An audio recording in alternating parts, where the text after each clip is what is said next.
Let's talk about how to improve your domain authority using Semrush. Now, if you don't already have an account, I'll leave a link down below where you can get signed up for a trial and test out all these different features that Semrush offers.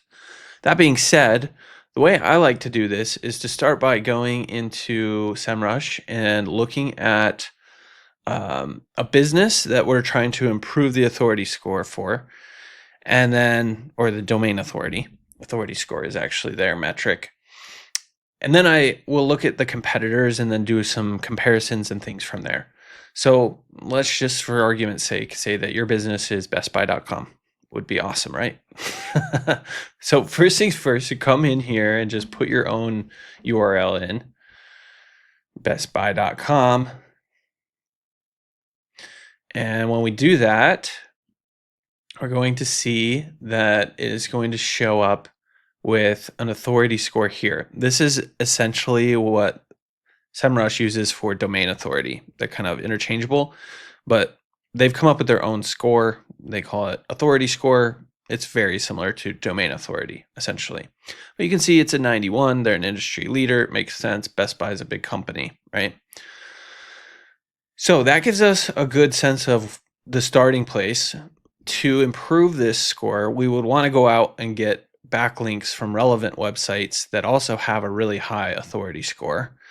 And there's ways we can do that. So we could go find a competitor's website. I'm just going to duplicate this tab here just to make things a little easier. Let's say, I know that like Oppo is one of the bigger competitors for Best Buy.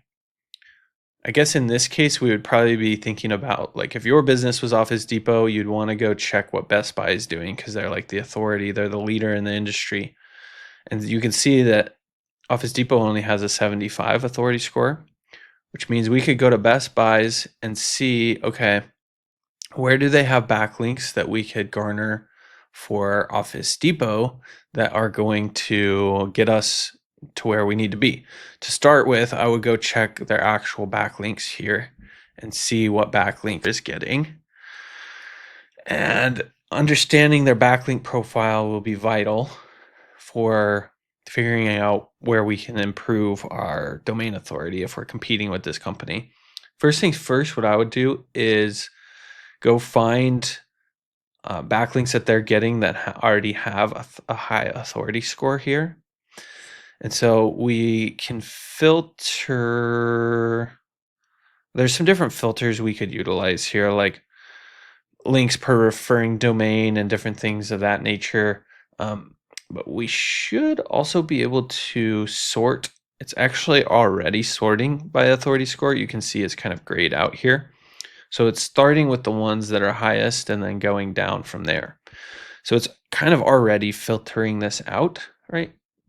bestbuyreviews.com, it looks like, is a website. Pinterest, Wikipedia, Job Pixels. You can see that these are some pretty big websites. So what we might want to do is figure out how can we get in Wikipedia for different things if we're competing with this business, right? So that's sort of backlink analysis just from a 500-foot view. The other main thing is going to be to write content so that we can garner backlinks naturally, right? And for that, could look at like what keywords is Best Buy ranking for, right? So we could go to their organic keywords, and I'm just right-clicking on this number and opening this tab, but this pops open a bunch of their keywords here. And from here, we can figure out where there might be keywords that we could target with different blog posts. And we would probably want to use some different filters to, say, hey, we're going after things that contain this specific keyword, and, maybe have a certain amount of traffic and competitiveness and things of that nature. So we could filter down to some heavy hitting keywords that get a lot of search volume that we're not currently ranked for, but one of our competitors is ranked for, and see if we can outrank them, which will really help us get more backlinks and, rank higher. Those are probably going to be the biggest strategies to utilize right out of the gate, is to analyze your current setup what are your competitors doing? Where's the gap in the backlinks? And then what keywords are they ranking for where you're not? Because if you start ranking for more of those keywords, people are just naturally going to link to your website if it's great quality content. So I hope you found that helpful. If there's anything you did have questions about, don't hesitate to reach out.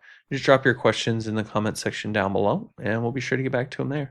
If you're like most new business owners, you're probably struggling to get your online presence established, let alone get it to the point where it's bringing you a consistent flow of customers, right? So that's why I created this free course where I actually walk you step by step through the whole process of setting up your online presence. This is the same process we've been using for our clients for over a decade at one of my agencies. And essentially, I'm going to show you how to set up an SEO-friendly business name right from the get-go, how to develop your website really quickly and easily, how to set up your Google Maps listing, start getting some Google reviews, everything you need in order to have a substantial online presence where people can actually start finding you and purchasing your products or services. The best part is I'm going to show you how to do it in under a couple of hours and all for less than 50 bucks. If you're interested, I'll leave a link below where you can get signed up today. Make sure to check this course out for free right now because I'm probably going to start charging for this at some point in the future. All right, I'll see you on the other side.